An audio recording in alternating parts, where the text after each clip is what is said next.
வணக்கம்.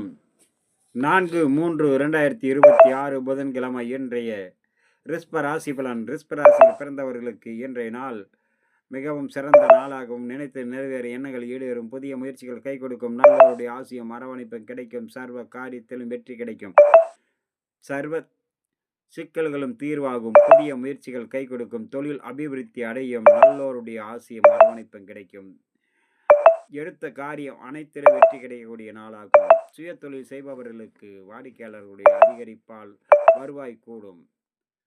உத்தியோகம் பார்ப்பவர்களுக்கும் வேலை செய்பவர்களுக்கும் அனைவரிடத்திலும் ஒற்றுமைகள் கூடும், மன நிம்மதி செயற்படும், கூட்டு முயற்சி சர்வ காரியத்திலும் வெற்றி கிடைக்கக்கூடிய நாள். குடும்ப மேன்மை ஏற்படும், பொருளாதாரம் வளர்ச்சி ஏற்படும். கிருத்திகை சர்வ காரியத்தில் வெற்றி கிடைக்கும், ரோகிணி நினைத்து நிறைவேறும், மிருகசீரிசம் அனைத்திலும் வெற்றி உண்டாகக்கூடிய நாள். அடுத்ததாக நம்ம காண இருப்பது மிதுனம். மிதுன ராசியில் பிறந்தவர்களுக்கு இன்றைய நாள் மிகவும் சாதகமான நாள். சர்வ காரியத்தில் வெற்றி கிடைக்கும், செய்யும் வேளையில் சற்று பதட்டம் இல்லாமல் பொறுமை நிதானத்தோடு செயல்பட்டால், அனைவரிடத்திலும் அனுசரித்து நடந்தால், எது ஒரு காரியம் செய்தாலும் அதில் தவறுதல் வராமல் பொறுமையுடன் நிதானித்து பார்த்து செய்தால் சர்வ எண்ணங்களும் ஈடேறும், சர்வ காரியத்திலும் வெற்றி கிடைக்கும், நல்லோருடைய ஆசையும் பாராட்டுதலும் கிடைக்கும். கீழ் பணிபுரிபவர்கள் மேல் அதிகாரிகள் அனைவரிடத்திலும் பாராட்டு பெறக்கூடிய, நன்மதிப்பு உயரக்கூடிய, குடும்பத்தில் உள்ளவர்களுக்கு ஆண் பெண் அனைவர்களுக்கும் அந்யோன்யம் சிறக்கும், சர்வ காரியத்திலும் சற்று பேச்சுவார்த்தையில் நிதானம் வேண்டும், செய்யும் வேளையில் கவனம் வேண்டும்.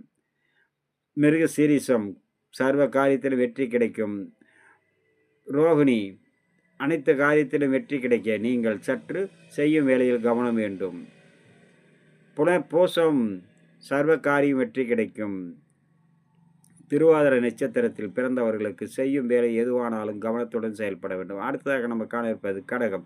கடகராசியில் பிறந்தவர்களுக்கு இன்றைய நாள் மிகவும் சிறந்த நாளாகவும், நினைத்தது நிறைவேறும், எண்ணங்கள் ஈடேறும், அனைவரிடத்திலும் பக்குவத்தோடு பழக வேண்டும், வீண் வாக்குவாதத்தை தவிர்க்க வேண்டும், வீண் வாக்குவாதத்தால் தேவையற்ற மன குழப்பங்கள் உருவாகும் என்பதனால் கவனத்துடன் செயல்படுவது மிகவும் நன்று. சிறிய சிறிய தவறுதல் பெரிய அளவுக்கான சங்கடங்களை உருவாக்கும்.